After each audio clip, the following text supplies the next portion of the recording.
After Ukraine, the European Union is systematically being deprived of its political subjectivity, where, at the instigation of London and the war party it leads, hysteria is being whipped up over an alleged threat from the East. It is the British. Through provocation and disinformation, they orchestrate Brussels' policy to derail the Ukrainian settlement, insist on the accelerated preparation of Europe for armed confrontation with Russia on land, at sea, and in the air, are cobbling together a European coalition to send troops to Ukraine, and are pushing the idea of establishing a no-fly zone there. Against the backdrop of these preparations, the sudden incidents involving alleged Russian drones on EU territory turned out to be quite timely. Professionals have no doubt about the involvement of NATO intelligence services in these incidents, especially after the provocation with drones was linked to the so-called shadow fleet of Russia, including individuals who fought in the Middle East and as part of international terrorist zones. Against the backdrop of these preparations, it was quite timely. I would especially note the calls from the leadership of the MISH, SBU, and GUR. The West is using all available means in an attempt to hinder the objective processes of forming a new architecture of international relations based on the genuine principles of sovereign equality, indivisible security, non-interference in internal affairs, and respect for the national interests of each state. In response to the growing demand from the countries of the global majority for a unifying agenda, an agenda now being advanced by organizations such as the SCO and BRICS, the Euro-Atlantic ruling circles counter with aggressive propaganda, armed conflicts, sanctions wars, color revolutions, international terrorism, and political and religious extremism. The main organizing and coordinating role in this is played by the intelligence services of the leading NATO countries. They are directly involved in the emergence of most of the current zones of instability in the Middle East, Africa, Asia, and Europe.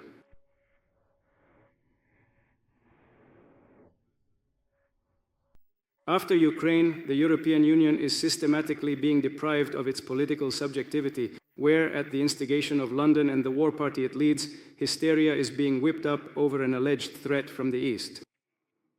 It is the British.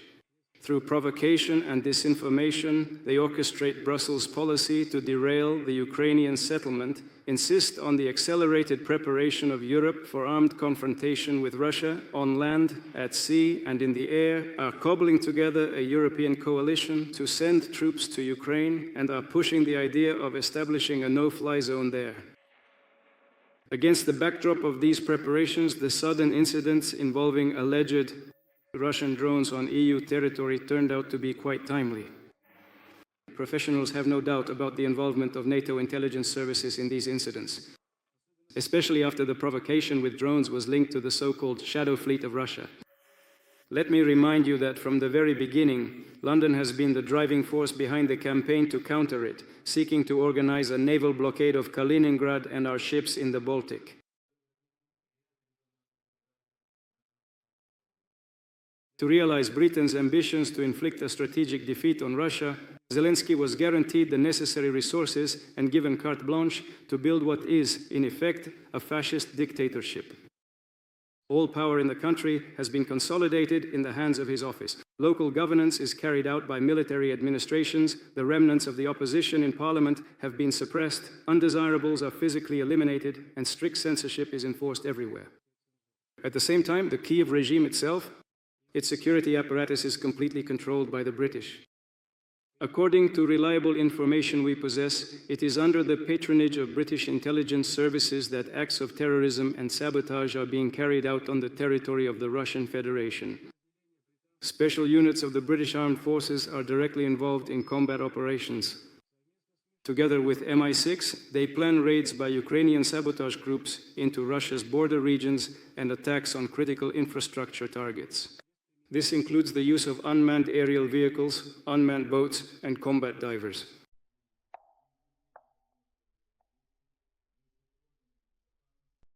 SAS and MI6 instructors planned a series of drone strikes on the office and facilities of the Caspian Pipeline Consortium, whose shareholders include companies from Russia, Kazakhstan, and the United States. We have information about preparations by the British. in cooperation with Ukrainian special services to sabotage the TurkStream gas pipeline. I would especially like to highlight the calls by the leadership of MI6, the SBU, and the GUR to kill anyone undesirable in Russia as part of the so-called partisan war. The targets of such propaganda are deliberately chosen vulnerable groups, migrants, radical individuals, marginalized people, drug addicts, and citizens with mental illnesses. In particular, teenagers, pensioners, and other financially dependent individuals are being drawn into committing acts of terrorism. This is done through fraudulent activities of call centers supervised by the Security Service of Ukraine, SBU, and the Information and Psychological Operations Units of the Armed Forces of Ukraine. There are more than 120 such call centers operating in Ukraine alone.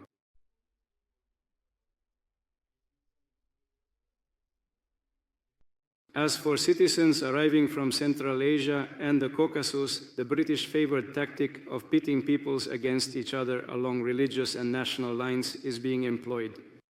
Special attention in this regard is paid by the joint British and Ukrainian intelligence services to recruiting supporters of radical Islam, including individuals who have fought in the Middle East and as part of international terrorist organizations.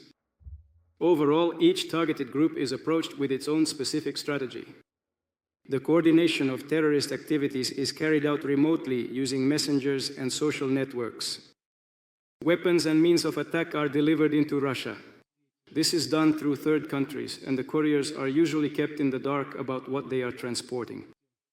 In this context, particular attention should be paid to the recent statement by the now former head of MI6 Moore, who openly called on anyone interested, including citizens of our countries, to work for British intelligence and announced the launch of a special platform for recruiting volunteers via the darknet.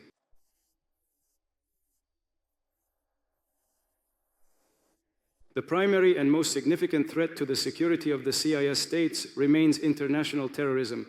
Major terrorist organizations, which are once again becoming increasingly active in the Middle East and are steadily establishing themselves and their influence in Afghanistan, view the Commonwealth countries, and above all the Central Asian republics, as a crucial source of mobilization resources and a priority target for their further expansion.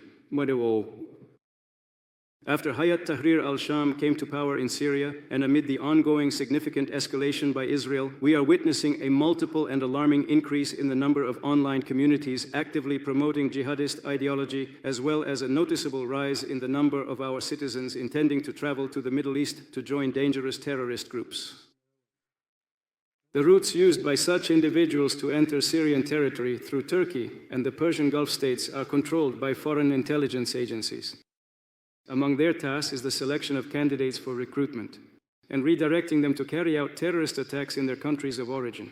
In this regard, I would like to emphasize the particular importance of improving the joint work of our agencies along migration routes in order to proactively identify individuals involved in the activities of international terrorist organizations and foreign intelligence services. The leaders of IGWX consider their immediate goal to be establishing control over the northern regions of the country, reaching the border with the CIS. To this end, they have launched active online propaganda in Tajik, Kyrgyz, Uzbek, and for the first time, Kazakh languages.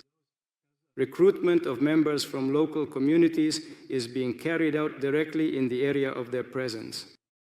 With the assistance of foreign intelligence services, the network of militant training camps is expanding. The strengthening of the Taharas and Vilayat benefits external actors. On the one hand, to undermine the power of the Taliban, and on the other, to create a long-term hotbed of terrorist threats on the southern borders of the Commonwealth. Given ISIS's experience with Middle Eastern expansion, its Afghan branch will seek to enter the CIS space under the slogans of building a world caliphate. And this makes the current increase in the number of our citizens within this international terrorist organization all the more dangerous.